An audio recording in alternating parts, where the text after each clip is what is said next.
Brought to you by Agilus Diagnostics. Health test की बात आती है तो मैं भरोसा करता हूँ India largest diagnostics company Agilus diagnostics. खुद को टेस्ट करते रहो।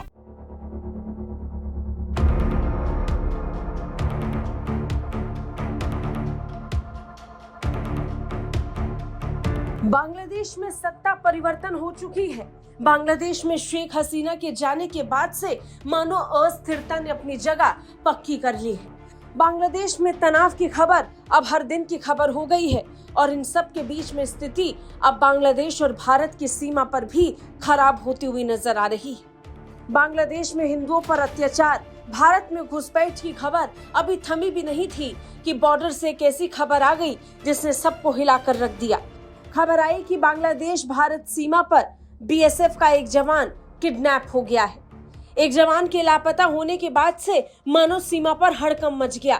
भारत ने बिना समय गवाए बांग्लादेशी समकक्ष के सामने बैठकर फ्लैग मीटिंग कर ली।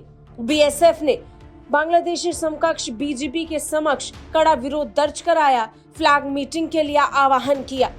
जानकारी के मुताबिक जवान को पश्चिम बंगाल में भारत बांग्लादेश सीमा के पास से गश्त के दौरान पड़ोसी देश के ही कुछ बदमाशों ने किडनैप कर लिया था। अपहरण की खबर जैसे ही सामने आई वैसे ही border security force action mode में आ गई। संपर्क के लिए बांग्लादेशी सेना को फ्लैग मीटिंग के लिए बुलाया गया। बॉर्डर गार्ड बांग्लादेश ने दोनों पक्षों के बीच फ्लैग मीटिंग के बाद बीएसएफ जवान को भी वापस सौंप दिया। बीएसएफ के जवान की वापसी हो चुकी है, लेकिन ये घटनाक्रम बता रहा है कि अपराध की शुरुआत अब और ज्यादा तेज होने वाली है। भारत और बांग्लादेश सीमा पर बीएसएफ के जवान के साथ ऐसा व्यवहार, वो भी तब जब बीएसएफ का जवान पेट्रोलिंग कर रहा था, ये दुर्भाग्यपूर्ण था। भारत ने इस पर कड़ा विरोध दर्ज कराया। जानकारी के मुताबिक जवान को 15 से 20 अवैध बांग्लादेशी बदमाशों के एक पूरे ग्रुप ने उस समय किडनैप कर लिया था जब वो पश्चिम बंगाल के दिनाजपुर इलाके में बिरला सीमा के पास पेट्रोलिंग कर रहे थे। वो हर दिन की प्रक्रिया की तरह ही गश्त करने के लिए निकले थे। बीएसएफ के एक बयान में बताया गया कि बदमाशों ने भारतीय क्षेत्र में प्रवेश किया था और बीएसएफ जवान को जबरन बांग्लादेश लेकर जा रहे थे। और इतना काफी नहीं था तो उनकी हिम्मत इतनी बढ़ गई कि उन्होंने बीएसएफ के जवान को बांग्लादेशी सेना यानी बीजेपी को सौंप दिया।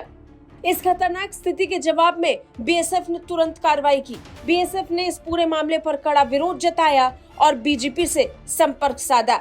अपहृत जवान की तत्काल रिहाई की मांग उठी, जिसके बाद उसे रिहा किया गया। सीमा सुरक्षा बल ने इसकी घोर निंदा की है। साथ ही बांग्लादेशी बदमाशों की हरकतों के खिलाफ औपचारिक विरोध दर्ज कराकर कार्रवाई की मांग भी की है।